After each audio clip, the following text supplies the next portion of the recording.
ভূমিহীন কৃষক বন্ধু প্রকল্পের স্ট্যাটাসে পেমেন্ট ফাইল জেনারেট হওয়ার পরেও টাকা আসছে অ্যাকাউন্টে। এমনকি ভোট ঘোষণা হওয়ার পরেও অনেকে ভেবেছিলেন যে টাকা তাহলে কি আর আসবে না যুবসাথী বা ভূমিহীনে।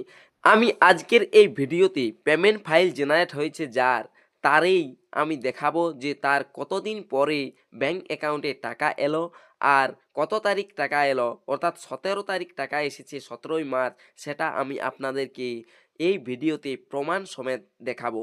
এর জন্য অবশ্যই এই ভিডিওটি শেষ পর্যন্ত দেখুন। আর চ্যানেলটিতে নতুন এসে থাকলে চ্যানেলটিকে সাবস্ক্রাইব করে রাখবেন, পাশে দেওয়া বেল আইকনটি অল করে দিবেন যাতে পরবর্তী নতুন ভিডিও নোটিফিকেশন পেয়ে যান। আর যারা এই চ্যানেলটিকে সাবস্ক্রাইব করে রেখেছেন তাদেরকে অসংখ্য ধন্যবাদ। চলুন আজকের এই গুরুত্বপূর্ণ ভিডিওটি শুরু করা যাক। তার আগে একটু দেখে নিন, এই যে দেখতে পাচ্ছেন 17/3/2026 এর অ্যাকাউন্টে 2000 টাকা জমা হয়েছে আর পেমেন্ট ফাইল জেনারেট হওয়ার পর এর টাকা ক্রেডিট হয়েছে। অনেক ক্ষেত্রে আমি ভিডিওতে আগে আপনাদেরকে দেখিয়েছি যে এডিএ অ্যাপ্রুভ হওয়ার পরেও টাকা এসেছে, সেটাও কিন্তু হয়েছে। এরপর কিছু কিছু জনের এডিএ অ্যাপ্রুভের পর পেমেন্ট ফাইল জেনারেট হয়েছে, তাও টাকা আসেনি, কিন্তু পেমেন্ট ফাইল জেনারেট হওয়ার পরেও টাকা ব্যাংক অ্যাকাউন্টে আসছে, তারই আমি প্রমাণ আপনাদেরকে দেখাচ্ছি। এর জন্য প্রথমে গুগলে গিয়ে লিখছি ভূমিহীন। দেখুন এই জায়গাটাতে ভূমিহীন লিখে পরে সার্চ অপশানে সার্চ করছি। সার্চ করতেই চলে আসছি পরবর্তী পেজটি।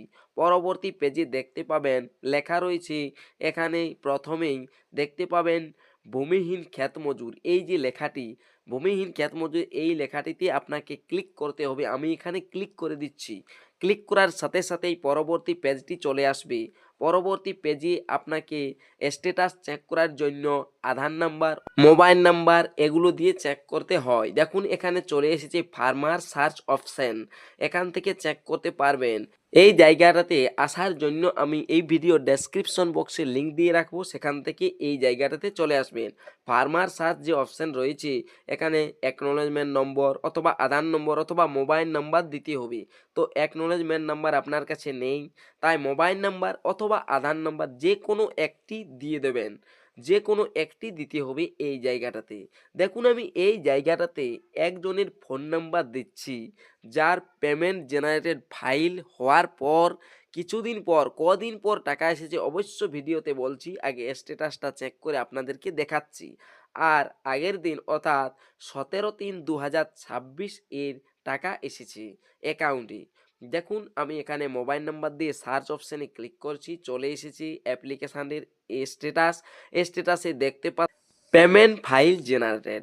পেমেন্ট ফাইল জেনারেটেড মার্চ মাসের 12 তারিখ এর পেমেন্ট ফাইল জেনারেটেড আসে, অর্থাৎ এডিএ অ্যাপ্রুভের পর এর টাকা আসেনি। পেমেন্ট ফাইল জেনারেটেড হয়েছে, তারপরে টাকা এসেছে। পেমেন্ট ফাইল জেনারেটেড হয়েছিল এর 12ই মার্চ 2026, তারপর 17/3/2026 অর্থাৎ 17ই মার্চ এর অ্যাকাউন্টে টাকা আসে। তাহলে বুঝতে পারলেন 12 মার্চ থেকে পার হয়ে 13, 14, 15, 16, 17 অর্থাৎ 4 থেকে 5 দিন পর টাকা আসছে ব্যাংক অ্যাকাউন্টে। কারো ক্ষেত্রে হয়তো 5-6 দিন লাগতে পারে, এটা আমি আপনাদেরকে প্রমাণ দেখাচ্ছি। দেখুন এর যে স্ক্রিনশটটি আমি দেখাচ্ছি টাকা আসার, সেটাই লেখা রয়েছে your claim of RS 2000 other grants it release from Purulia treasury and is scheduled to be credit to bank account number দেওয়া রয়েছে।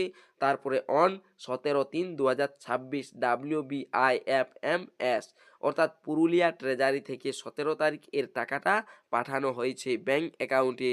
আর পেমেন্ট ফাইল জেনারেট হয়েছিল 12/3/2026 অর্থাৎ 4 থেকে 5 দিন পর টাকা আসছে ব্যাংক অ্যাকাউন্টে। এক্ষেত্রে আপনারাও চিন্তা করবেন না, অনেকের ক্ষেত্রে এডিএ অ্যাপ্রুভের পর টাকা আসেনি বলে মনে করেছিলেন যে পেমেন্ট ফাইল জেনারেট হয়ে গিয়েছে এখনও টাকা আসেনি। এটা ঠিক নয়, না পেমেন্ট ফাইল জেনারেট হওয়ার পরেও অনেকের ব্যাংক অ্যাকাউন্টে টাকা আসছে। তাই পেমেন্ট ফাইল জেনারেট হওয়ার 4-5 দিন পর দেখবেন আপনাদের ব্যাংক অ্যাকাউন্টে টাকা চলে আসবে। ভিডিওটি দেখার জন্য ধন্যবাদ।